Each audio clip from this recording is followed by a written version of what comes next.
Com a mensagem do Dr. Klaus, eu já não sei mais se eu vou falar o que eu ia. Já fiquei na dúvida. É interessante a expressão que foi usada no tema proposto, falando sério. Dr. Klaus sempre fala sério. Ele me deu uma bronca merecida, dizendo-me assim: o senhor me faça um favor, quando contar piadas, não envolva meu nome. E eu vou dizer porque que a bronca foi merecida. Às vezes, na ânsia de agradar, de fazer uma palestra cativante, a gente acaba exagerando um pouquinho nas brincadeiras. E alguns anos atrás, eu brincava, nunca mais fiz isso, vou fazê-lo agora. Ô Álvaro, vai sentar lá fora, meu filho, vá sentar lá fora. Já não basta a Ileana e o Jorge, agora você também, que esse número aí, eu vou ignorar esse número. Há alguns anos atrás, às vezes no exagero da brincadeira, eu comentava em alguns momentos, dizendo assim, de uma forma até quase irresponsável, mas era um tom de brincadeira: olha, tem determinados guias que são muito duros, que nunca estão satisfeitos, a gente trabalha e não faz mais que a obrigação. E por isso ele veio dizer isto. E aí, quem tem um guia como o Dr. Klaus, nem precisa de obsessor. E tudo bem. Mas aí, o que fez o Dr. Klaus ficar irritado foi que uma moça, uma amiga de São Paulo, mandou um texto para mim um dia e disse assim: Aguinaldo, nós aqui da nossa casa estamos muito sensibilizados com a sua situação. Queremos dizer que já estamos fazendo uma sessão mediúnica para afastar esse Dr. Klaus do senhor. Eu disse: não, minha irmã, é brincadeira, pelo amor de Deus.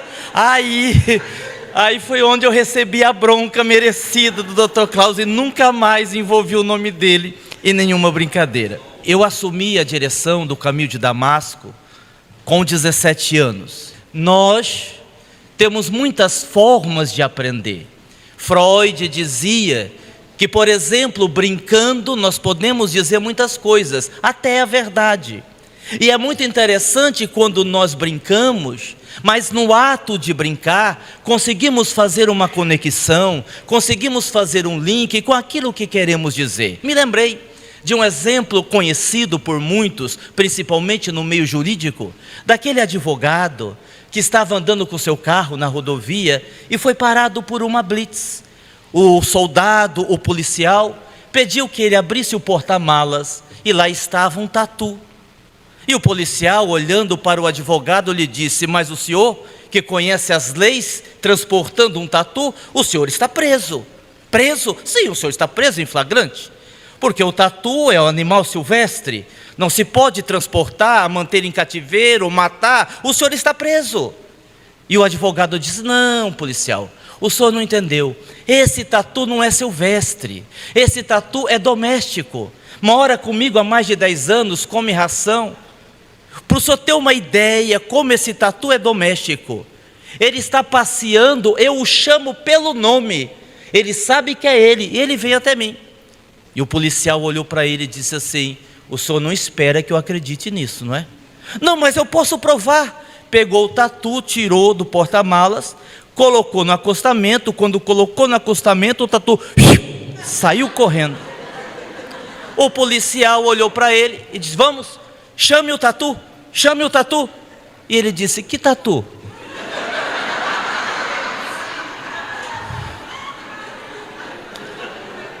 Não tem tatu, não tem flagrante, não tem prisão, simples assim. Tem uma história, eu já contei aqui uma vez, que foi uma bronca também que o Dr. Klaus me deu, com justa razão. Porque eu disse assim a ele: sempre que eu durmo e saio do corpo, eu vou auxiliar no mundo espiritual? E ele disse: nem sempre eu preciso do senhor. Eu, sim, eu estou falando quando o senhor precisa. Ele disse: sim, mas o senhor dá um pouco de trabalho. Antes eu quero dizer uma coisa a vocês: eu não tenho nenhum problema de próstata, mas eu vou muito ao banheiro. No mínimo 2, 3 vezes por noite eu levanto para ir no banheiro. Primeiro, que eu bebo muita água. E segundo, o médico disse que a minha bexiga é um pouco menor que o habitual. Então ela enche mais fácil. Nenhum problema físico, mas eu levanto para ir no banheiro. E aí ele disse assim para mim: é um pouco complicado, porque às vezes o senhor está numa atividade conosco, o corpo sente a necessidade de ir ao banheiro, fazer xixi, e aí nós temos que trazer o senhor, volta ao corpo, vá ao banheiro, faz o xixi, deita na cama, sai do corpo.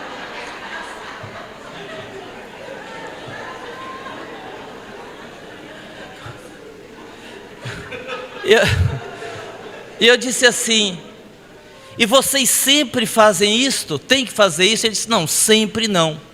Há situações em que o senhor não pode sair, então um espírito assume o seu corpo, o que não é nada, é uma incorporação.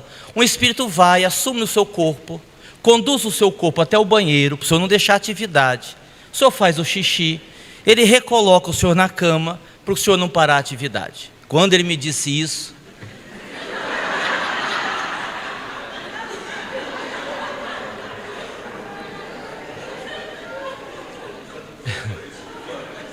eu falei assim: ô Carla, quando você vê eu levantando à noite e der vontade de namorar, você certifique se sou eu mesmo. Pô, porque aí eu não... Nós fomos com a minha mãe para a sala mediúnica. Os meus professores, digamos assim, de espiritismo, todos conservadores. Eu venho de uma época em que as sessões mediúnicas só poderiam ser feitas em torno de uma mesa, a mesa mediúnica, que eu nunca vi incorporar espírito, mas chama mesa mediúnica, onde a disciplina era severa. Não que nós não precisamos de disciplina em todo o trabalho humano mediúnico, não precisamos da disciplina, mas um período em que a disciplina era muito rígida, o que hoje ainda acontece em alguns grupos, trazendo algumas dificuldades. Muito bem, e quando nós entramos na sala mediúnica, ele me perguntou: mas não tem maca aqui? E eu pensei comigo: gente, para que vai ter maca no centro? Não, nós não temos maca. Ele disse: bom, então eu vou ter que deitar sua mãe na mesa mediúnica. Eu achei um sacrilégio. Eu disse: meu Deus, como é que a pessoa vai desrespeitar a mesa mediúnica? Vai deitar uma pessoa na mesa mediúnica? Maldita hora que eu fui pedir ajuda para esse cidadão. E deitou. Eu não vou dizer o nome dele porque eu não pedi autorização. Não teria nada demais, mas como não tem autorização, eu não vou dizer o nome. Eu então aguardei que ele desse passividade, que viesse o espírito, um alemão, um norte-americano. Nós adoramos essas coisas, da Europa, é uma coisa maravilhosa. E de repente, ele deu passividade. Ah, Pai João de Angola, aquilo eu gelei, e fui discretamente, encostei na porta e passei a chave, porque eu pensei comigo: se alguém entrar aqui dentro, olha a mentalidade da época, que infelizmente perdura até hoje em alguns grupos. Eu digo: se alguém entrar aqui dentro e perceber que tem um pai velho comunicando aqui, eu estou acabado no movimento espírita. E fiquei ali encostado, e o Pai João de Angola, uma vez incorporado no médium, olhou para mim, e eu fiquei orando: não venha até mim, não venha, não venha, não venha. E ele foi vindo: eu não venha, e ele veio.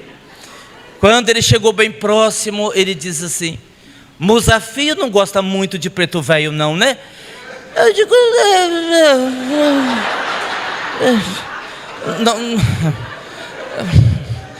não é que a gente não goste, digamos assim, que a gente não está acostumado com uma visita tão ilustre.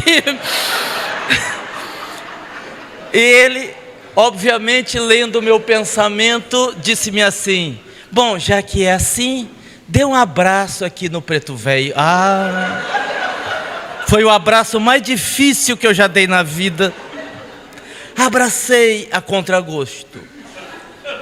Ele tratou minha mãe, descobriu ali um processo de magia negra, descobriu ali um processo obsessivo de espíritos mais inteligentes sobre o ponto de vista intelectual, inclusive numa ação obsessiva com a implantação de aparelhos parasitas, fez a limpeza, fez o tratamento. Uma semana depois, minha mãe estava bem. 2 semanas depois, minha mãe tinha retornado às atividades como médium, que ela fez durante 30 anos.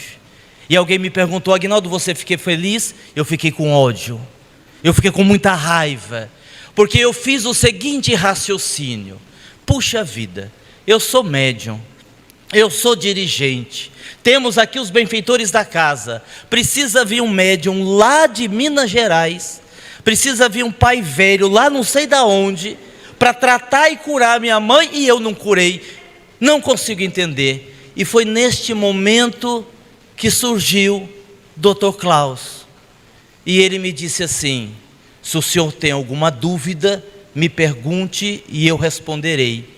E eu tinha 255, escrevi tudo num papel, e ele respondeu, e essa conversa deu origem ao primeiro livro escrito pelo Klaus, Falando Francamente. Em fevereiro, quando eu estive aqui, e todo mundo testemunhou isto, eu disse na minha palestra, que a minha cachorra, a princesa, estava morre, não morre, numa 5ª cirurgia do câncer, que não deu certo. E quando nós terminamos as atividades, que nós chegamos no aeroporto, o meu filho me mandou uma mensagem e disse: pai, ela está muito mal. Eu disse: Dudu, aguente aí que eu estou chegando, de madrugada eu estou aí, segura as pontas aí. Quando nós fizemos a conexão em Belo Horizonte, que o avião pousou, meu filho ligou chorando muito, impactou muito a ele, e disse: pai, ela morreu, ela acabou de morrer.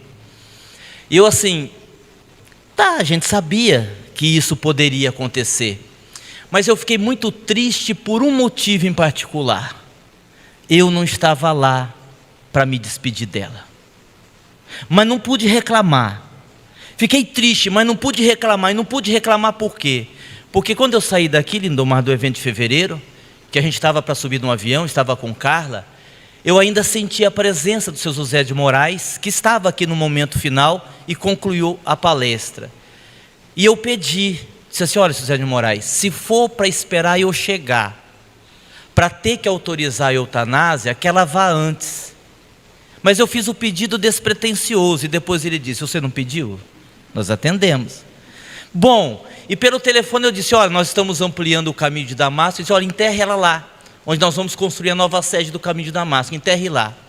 Mas fiquei com o coração apertado, eu não estava lá para me despedir dela. E eu fiquei triste porque não vi a minha cachorra. 1 semana depois, e aquilo não foi um sonho.